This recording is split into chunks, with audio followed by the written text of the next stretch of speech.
Baik pemirsa, sebelum nanti kita lanjutkan perbincangan, kami bawa Anda terlebih dahulu untuk bisa melihat data fakta berapa jatah kursi di kabinet yang diberikan kepada partai-partai politik tentunya di masa pemerintahan kabinet-kabinet sebelumnya. Yaitu Pak Jokowi, kemudian juga ada Presiden SBY. Nah ini kita lihat pada masa Presiden SBY, siapa saja kemudian yang ada di Indonesia Bersatu. Atau jilid 1 2004 sampai 2009 PKS, Demokrat, Golkar, PKB, PBB, PAN, P3 dan PKPI.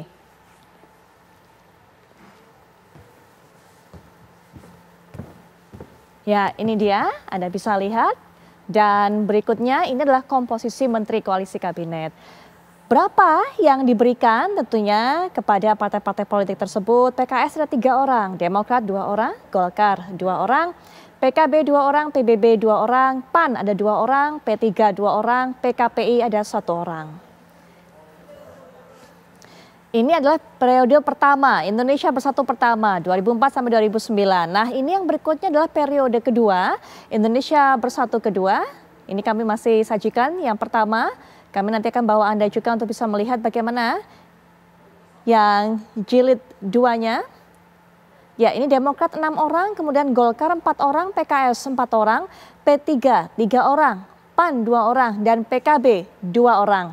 Ini adalah Indonesia Bersatu jilid 2.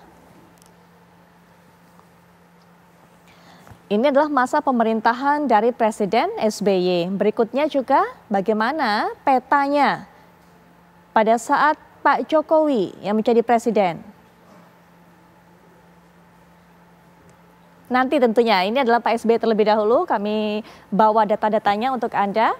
Nanti kami juga akan tayangkan berapa jatah kursi yang diberikan kepada partai-partai politik pada masa pemerintahan Pak Jokowi. Mas Agung, tadinya saya tuh berharap begitu Bang Daniel bisa kasih kisi-kisi begitu kan, angka-angka yang diberikan, porsi-porsinya seperti apa, kemudian juga Bang Doli bisa memperkuat pernyataan Pak Erlangga, demikian juga Pak Herman bisa buka-bukaan saja. Tapi ternyata semuanya bergantung atau menyebutkan sama seragam.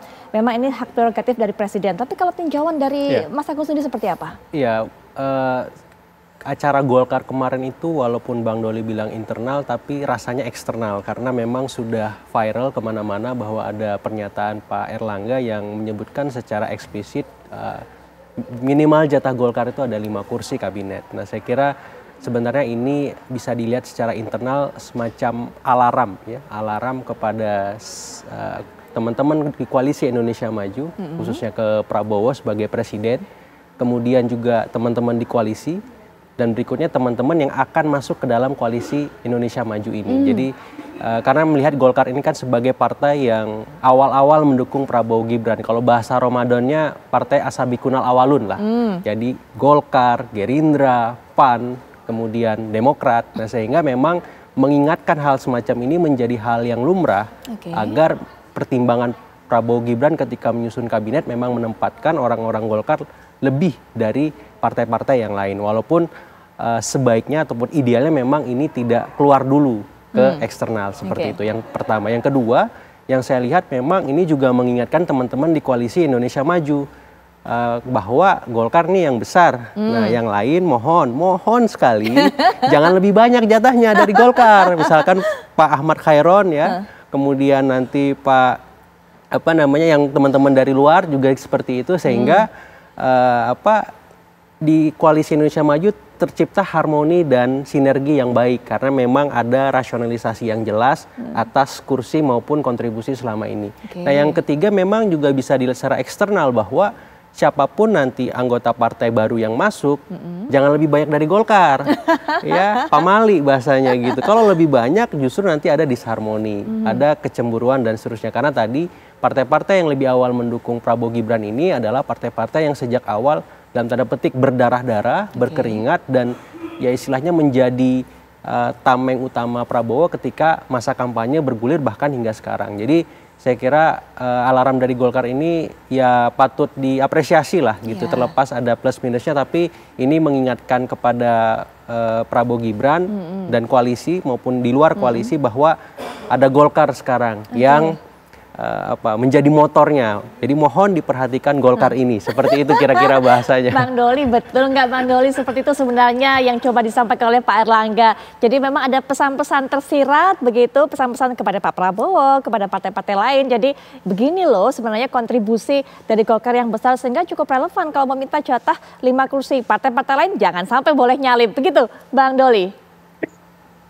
Nah, ini kan dalam rangka memberikan semangat kepada kawan-kawan ya.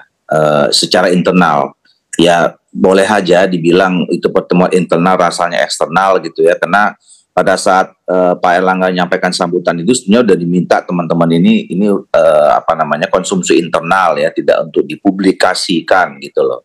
Jadi kita memang menghitung ya bahwa kerja keras yang dilakukan oleh jajaran partai di semua level ini itu membuahkan hasil ya. Pertama kita menambah jumlah suara yang cukup signifikan di Pileg 2-3%. Sekarang juga kita sedang bersaing untuk meraih kursi DPR-nya, mudah-mudahan juga bisa tinggi dan mencapai yang paling tinggi gitu. Kemudian yang di Pilpres juga kita mencatat bahwa pada Pilpres inilah kita menorehkan sejarah bahwa konstituen Partai Golkar ya itu sebanyak 75-80% itu memilih pasangan 02 ya. Kita sudah mengikuti Pilpres beberapa kali, termasuk terakhir 2019 kita mendukung Pak Jokowi, itu konstituen Partai Golkar sekitar 63% ya. Jadi ini artinya soliditas partai sampai ke tingkat konstituen kita itu sudah sama panjangannya, linear gitu loh. Nah, jadi ya wajar saja kalau kemudian Pak Erlangga berharap ada apresiasi ya yang diberikan oleh Pak Prabowo dan kemudian juga patut dihargai oleh partai-partai politik lain di dalam koalisi. Gitu. Jadi semangatnya cuma hanya itu. Tapi sekali lagi saya katakan ya, at the end semua kan soal susunan kabinet ini kembali muaranya ke presiden terpilih. Insya Allah kalau dalam waktu dekat diumumkan itu kembali ke Pak Prabowo. Dan saya yakin Pak Prabowo juga paham situasi perkembangan politik perpolitikan di Indonesia yang memang kalau dalam penyusunan kabinet itu pasti akan mengajak bicara ya Pak ketua partai politik, terutama ketua partai politik yang kemarin tergabung dalam yang disebut Koalisi Indonesia Maju yang mengusung pasangan 02 itu. Baik, nanti mungkin Pak Herman Khairun bisa berikan pandangan mengenai hal ini, tapi sebelumnya kita menuju ke KPU terlebih dahulu untuk bisa memantau sejauh ini bagaimana proses penghitungan, proses rekapitulasi. Ada rekan kami Rizka Salsabila akan memberikan kabar terbaru untuk Anda. Silakan Rizka. Ya Putri Viola dan juga pemirsa, untuk hingga saat ini rapat rekapitulasi tingkat nasional rencananya akan dilakukan untuk Provinsi Papua Tengah, namun sebelumnya direncanakan akan dimulai pada pukul 10 pagi tadi, namun hingga saat ini memang rapat rekapitulasi ini belum juga terlaksanakan. Hal ini sebelumnya sempat kami konfirmasi kepada salah satu komisioner KPU RI, Idam Holik, ini menyampaikan bahwa rencananya masih menunggu kedatangan berkas dan juga KPUD dari Papua Tengah.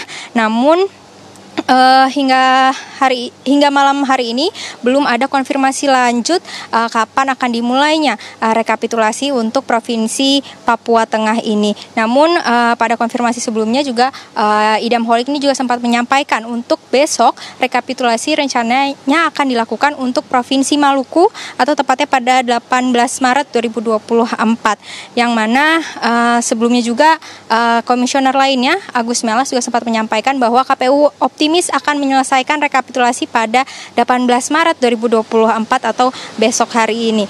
Kemudian untuk itu mengingat tenggat waktu penghitungan rekapitulasi berdasarkan peraturan KPU RI ini, untuk hasil rekapitulasi diberikan waktu sebanyak 30 hari sejak pemungutan suara atau tepatnya pada tanggal 14 Februari kemarin. Yang kemudian 35 hari setelah itu baru akan diselesaikan rekapitulasinya pada tanggal 20 Maret 2024. Hingga saat ini KPU RI telah melakukan rekapitulasi di 30 telah selesai melakukan rekapitulasi untuk 32 provinsi dari 38 provinsi yang ada di Indonesia, yang mana itu menyisakan 6 provinsi yang belum melakukan rekapitulasi di tingkat nasional, yaitu Maluku, Papua, Papua Barat Daya, Papua Tengah, Papua Pegunungan, dan juga Jawa Barat. Dan selain itu, berdasarkan hasil rekapitulasi sebelum-sebelumnya, Putri Viola dan juga pemirsa, ini diungguli oleh Prabowo Subianto dan Gibran Rakabuming Raka yang unggul di 30 provinsi, yang kemudian Anies Baswedan dan Muhaimin Iskandar yang unggul di 2 provinsi, yaitu Aceh dan juga Sumatera Barat. Dan untuk pasangan Ganjar Mahfud ini memang belum ada keunggulan di provinsi yang ada di Indonesia. Seperti itu, Putri Viola dan juga pemirsa. Terima kasih Rizka Kembali ke Anda di studio. Ya, terima kasih untuk laporannya. Kita akan terus tunggu bagaimana proses penghitungan dilakukan oleh KPU sampai nanti resmi diumumkan pada 20 Maret mendatang. Setelah jeda kami akan lanjutkan perbincangan, termasuk kalau tadi sudah Pak Herman Hairon mengatakan akan ada pelebaran koalisi besar. Bang Daniel juga mengatakan Pak Prabowo ingin merangkul semuanya. Lalu ini juga tentunya berpengaruh terhadap jatah-jatah yang diberikan kepada partai-partai politik. Kalau partai-partai yang ada di lain atau di luar koalisi juga bisa bergabung, termasuk juga mengakomodir keinginan ataupun juga jatah untuk para relawan. Sesaat lagi.